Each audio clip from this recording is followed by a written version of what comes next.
Happy New Year, everyone. Welcome to the first No DQ live recap of AEW Dynamite for 2025. Shout out to everybody watching, whether it's live or on demand. Thank you so much for checking out the stream tonight. AEW Dynamite was in Asheville, North Carolina. It was Fight for the Fallen, the first Dynamite broadcast to be simulcasted on both TBS and Max. There is also quite a bit of AEW content now available on Max, including early AEW pay-per-views from 2019. Now, let's talk about the brand new intro for AEW Dynamite. It is the song "I'm So Excited" by the Pointer Sisters, a song that was released before I was born, 42 years ago. It is the new AEW theme song. I like when they use retro songs. I was fine with AEW using Elton John. I like when WWE uses retro songs, even though AC/DC, while it fits wrestling, it did feel a bit dated. I liked Obsession being used for Saturday night's main event. But having said that, I feel like this song does not fit for a wrestling show. I'm not sure if this was a one-off or if this is a permanent change. The video definitely seemed to sync up with the music. Feels like it's the new theme song for Dynamite. But then during the broadcast, the old music was playing during certain segments. But that doesn't necessarily mean anything. I feel like the overall reaction has been mostly negative. Maybe next week, AEW goes back to the other music and Tony Khan can just say, hey, it was done for 1 week. However, it might be an actual permanent change. I mentioned Elton John. AEW is going back to that song for Saturday. And it's a very retro song. Maybe that's what Tony Khan wants to do. Why not use like a modern rock band? Do something different from WWE. WWE likes to use rap songs and hip-hop/pop songs. Why not use Linkin Park? They have new music out. Use Heavy as the Crown or something like that. Tony Khan can afford it. I just feel like using "I'm So Excited" is not really catering to your younger audience. WWE, even though some people criticize the music choices, WWE knows what to use to draw in the younger fans. Something they need to work on. I don't think this was the right choice for AEW. Now let's move on here. We had the World's End video package, and then there was a Jon Moxley promo. He's ranting and raving as usual. He talked about how Marina Shafir took a bullet when she was attacked by Jay White. Moxley said he's been taking bullet after bullet. He carried the company during the pandemic. He basically said he will destroy the AEW World Championship before anybody else can have it. That set the tone for the evening. And then we had a promo from Rated FTR to hype up their tag team match, their trios match with the Death Riders. Adam Copeland said that for the first time, he saw fear in Jon Moxley at World's End when he returned. Now, I suppose we could talk about this right now since people are already discussing it in the chat room. Adam Copeland is no longer Adam Copeland. He is now Rated R superstar Cope. He has shortened his name to Cope. You know, he was Edge. One word name. Now he's Cope. If you don't like it, I guess you're just going to have to cope. Maybe we'll get used to it over time. I don't know. Jerry, people already call me Rift. Here's a funny story. At one point in my life, I actually thought about shortening my name to just Rift legally, but I didn't go through with it. I had considered it, though. My mom was not too happy when I told her I was even considering it, so I did not change it. Michael, you're not the only one. When they kept repeating the word Cope during the show, I was hearing in my mind Coke. I don't know why I would think that. Maybe I do, but yeah. I suppose I'll get used to the name at some point, but it definitely feels like something WWE would do. We have to shorten the name to make it more marketable. I don't know. Mixed feelings on that one. We had our first match of the evening, which was Orange Cassidy versus Hangman Adam Page. Both were dodging each other's big moves. Page was back body dropped on the floor, and then they got back in the ring. Orange Cassidy came off the top with a crossbody attempt, but Page caught him, gave him the fallaway slam in the corner, and then gave him another one on the floor. After the commercial break, and by the way, it was picture-in-picture on TBS. I did watch it on TBS. From what I've been told, people that have been watching it on Max, you got full commercial breaks. You did not get picture-in-picture. You had to watch the commercial breaks. Sounds like it's better to watch on TBS if you just want picture-in-picture. But anyways, after the commercial break, Page was going for the buckshot lariat. Orange Cassidy just rolled away as he does. And then he put his hands in his pockets, which made him Superman. He started to build up some momentum. He tried to pin Page with the beach break. Page kicked out. He hit some Superman punches, or orange punches, excuse me. He went for a fourth one.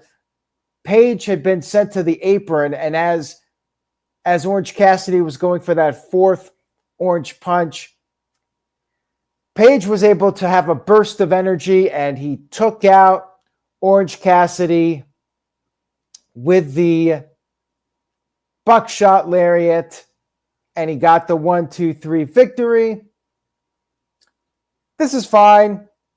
Adam Page, build him up. He really needs it. He's been feeling like an afterthought as of late. I think it was the right decision to have Page beat him clean here. Page picks up a much-needed win, and then after the match, they built up Page even more. Page beat the crap out of Orange Cassidy, hit him with multiple dead eyes, and then the officials came down, and Hangman Adam Page was even going after Christopher Daniels, who is no longer an EVP. Daniels got laid out. Good segment here to build up Page. I mean, he really needs it, like I said. Then we had Jay White cutting a backstage promo, basically blaming Wheelie Yuta for his loss at World's End. Said he still has a path to Jon Moxley. He is going to win the Casino Gauntlet, and hyped up a three-way match that would be taking place for the number one spot in the Gauntlet. We had our next match of the evening, which was a tag team match. Bobby Lashley and Shelton Benjamin going up against the Acclaimed. Max Caster, the sister of Bobby Lashley. They finally competed in an official match after all these years. Remember when Max Caster was dressed up as one of Lashley's sisters back in the day in WWE? Anyways, Max Caster and Anthony Bowens in this match. MVP was on commentary. Now, Hurt Business was dominating Caster. Bowens tagged in, and he got in some offense, but then Caster tagged himself back in. They argued. Shelton Benjamin took advantage of this, and then Lashley came in. He speared Caster, put him in the hurt lock, and picked up the win. Anthony Bowens was completely disgusted and called Max Caster a selfish asshole. I like the angle here. They're seemingly going to break up the Acclaimed, which I think it's probably run its course at this time. Hurt Business gets a nice win. Solid match here. I was fine with this. No real issues. Next up, we had Jamie Hayter versus Julia Hart. Man, has Jamie Hayter's stock just plummeted in AEW. Julia Hart still has some hope. You know, she was injured, but she has a really cool entrance. Crowd still seems to be into her. Standard women's match here. Julia had the upper hand for a while. Then Jamie Hayter made her come back. It was back and forth a little bit. Julia regained control. She put on the Heartless submission, and then Jamie powered out of it. She hit the lariat to Julia, but Julia kicked out. And then Julia resorted to her heel tactics. She had an arrow that she brought into the ring. The referee took it away, and then Julia spit mist in the face of Jamie and got the 1-2-3 victory with the mist to pick up a win in her first match back. Nobody really surprised, I think, to see Julia win her first match from injury. But yeah, it was unfortunate that Jamie Hayter took the loss here. And I don't know if Jamie needs to get rid of the Becky Lynch knockoff look or what, but yeah, she has cooled off significantly. The injury obviously hurt her, but then she came back and just hasn't felt like she's been able to recapture the spark she had during her peak before her injury. Match was all right. Julia Hart gets the win. No surprise. We had a Kenny Omega video package. He came back at World's End, and it was confirmed that he will officially be back on AEW Dynamite next week. There you go, Kenny Omega. He'll be in Japan, and then he'll make his return to Dynamite on next week's show. We had a Mercedes Moné in-ring promo. She's still the TBS champion. She had a video package shown of her accomplishments, and she said the first stop on the Moné train is New Japan Pro Wrestling's Dynasty pay-per-view coming up, and she'll be defending her Strong Championship against Mina Shirakawa.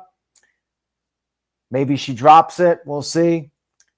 Maybe it doesn't work for her brother. Who knows? There was, by the way, this was to promote the New Japan stuff. Otherwise, it felt like a waste of TV time. We had a video package for the Continental Classic winner, Okada. He retained his championship, and he talked about how he proved he was the best tournament wrestler alive. And he said that Ospreay gave it a nice little try. And now he wonders, how many times does he have to beat Kenny Omega? He warned Kenny Omega to stay out of his business. Solid promo here from Okada. Good stuff. Backstage, we had the Undisputed Kingdom talking about how they're now complete. 2025 is going to be their year. And that led to Roderick Strong versus Swerve Strickland versus Jay White. Swerve had the early momentum, and then White got the upper hand for a while. Then Strong sent White over the top rope onto Swerve. And then after the commercial break, it was competitive with all three of them. They brawled on the outside of the ring. And then Ricochet showed up channeling Sid Vicious with a pair of scissors. He stabbed Swerve Strickland with the scissors right in the head. Swerve Strickland was busted open, and you had Jay White capitalizing on Swerve being out. Jay White pinned Roderick Strong to pick up the win. I guess Undisputed Kingdom will have to wait a little bit longer. Match was fine. I liked the angle with Ricochet, though, and there was more. After the match was over, Ricochet just snapped. He continued to attack Swerve with the scissors. He had blood all over his shirt, and he took out Prince Nana with a steel chair, and he finally left Swerve Strickland laid out in the ring. This was the best Ricochet has looked in AEW.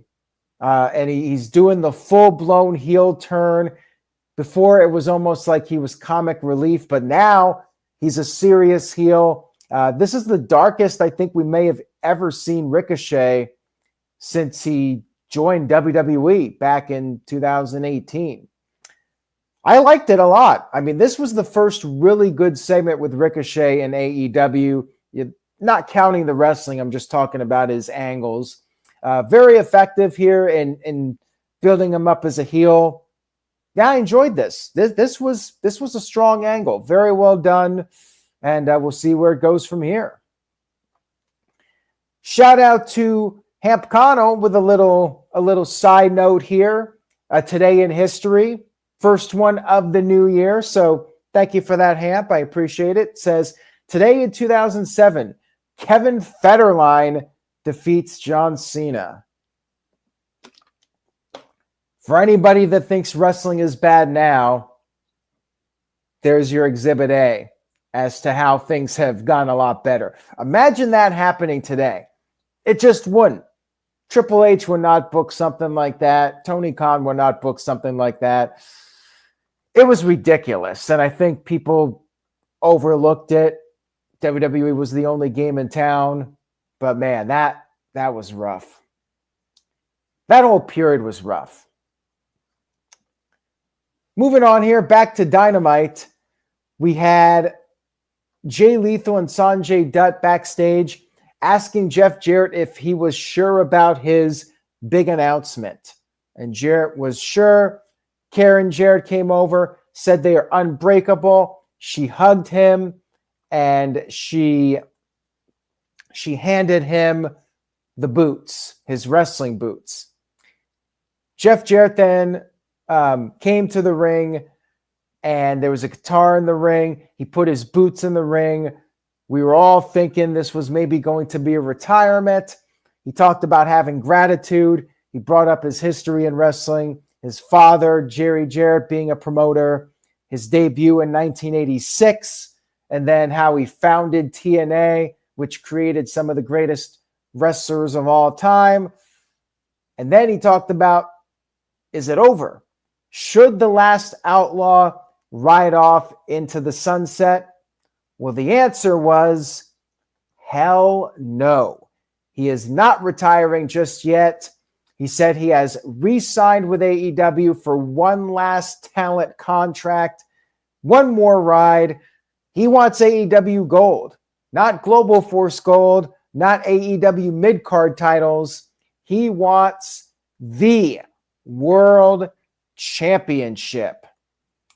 And he officially entered himself into the Casino Gauntlet match, which takes place next week to determine the next challenger for Jon Moxley in 2 weeks at the Maximum Carnage edition of Dynamite. And I got something to say about that.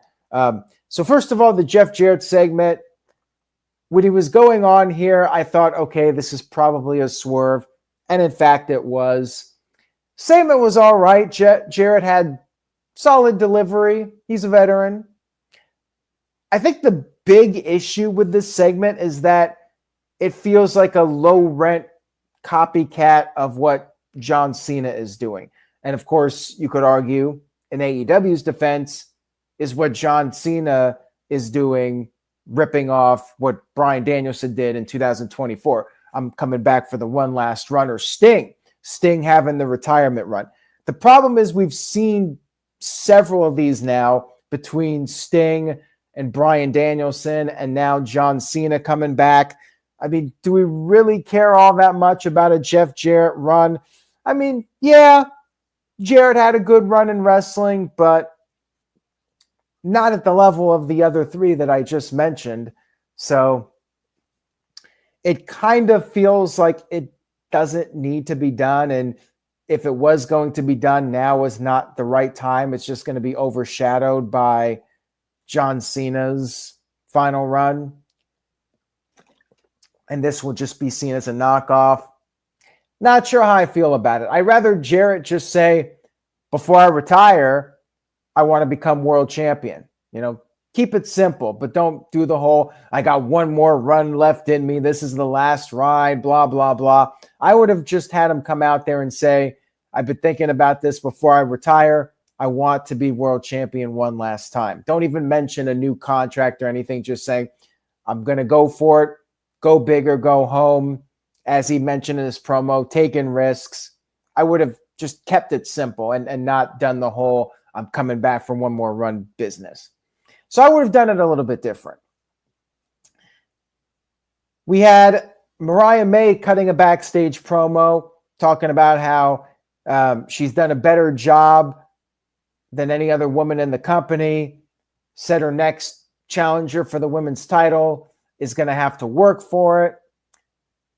As I've mentioned before, I expect that next big challenger to be Toni Storm.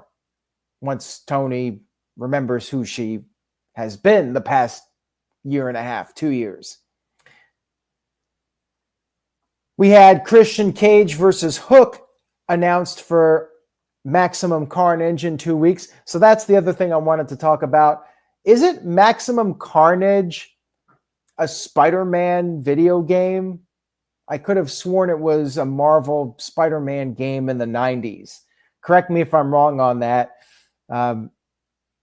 Interesting name to be using. Are they doing some kind of tie-in with Marvel? I'm not sure what that's all about.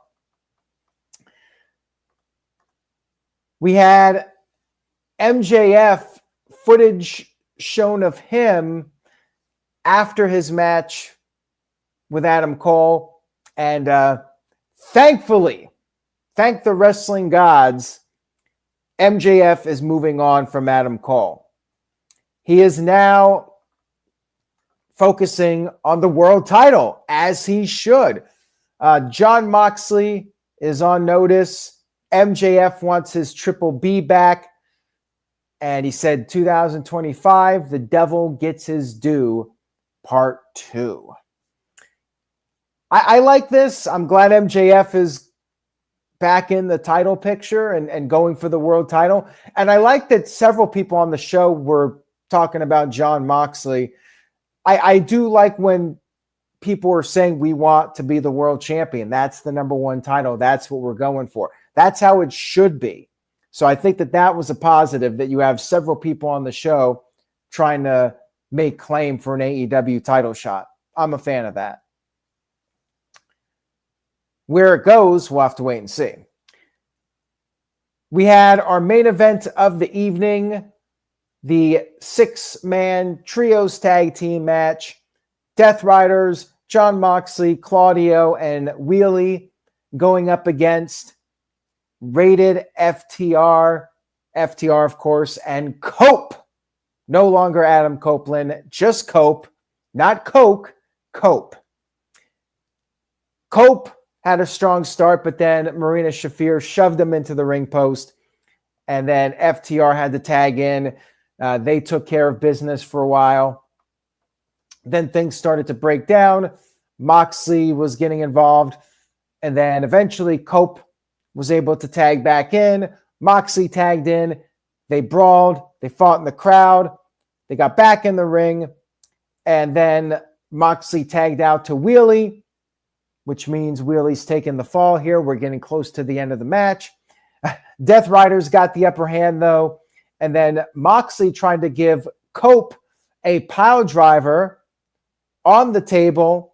But then, as the referee was distracted with this, Jay White ran in, laid out wheelie, and then Cope was able to send Moxley through the barricade, and then back in the ring, FTR hit the Shatter Machine to Yuta, and then Cope pinned wheelie with the spear to pick up the victory. Nice feel-good moment for rated FTR, picking up the win in their neck of the woods, Asheville, North Carolina. It was a solid ending to the show. So that was Dynamite, and now I'm going to give my overall final thoughts on the show. So I'm changing things up for 2025. I'm not going to be doing the letter grades anymore because I feel like I never go beneath a C. And I want to do something different, and I want to be able to reflect at the end of the year. So I am going to be doing a point system, 1 to 10, 10 obviously being the highest possible, 5 being average, and then 1 being the lowest possible. And I'm going to keep track of my points for each show, for Dynamite, for Raw, and for SmackDown. For Dynamite, Raw, and SmackDown. And then at the end of the year, I'm going to add up all the points and see which show I thought was the best based on the points for week to week. This week's show, I do think it was above average for AEW. I definitely had some issues with it, though. Certainly not perfect. There was definitely room for improvement, but I did think it was a solid effort to kick off the year on Max. I don't know if it necessarily added any new viewers. By the way, I completely forgot to mention a couple other segments. So before I give my points, there was a Will Powerhouse Hobbs squash match. I'm a fan of that. Keep doing that.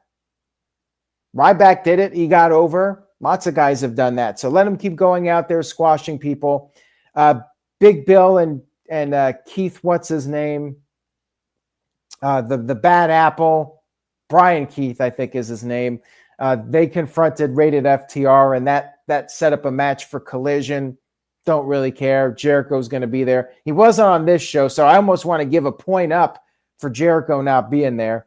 So overall, I thought it was a very good show. So I'm going with a 7 as my first points for Dynamite this week's show, Fight for the Fallen. 7 points out of 10.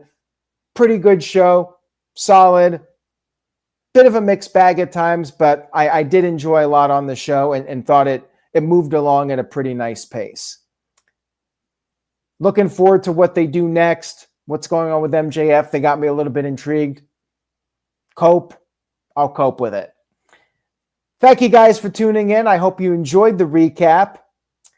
If you did, please give it a thumbs up on the YouTube channel and subscribe if you haven't already, and tell a friend. Spread the word. It's a new year.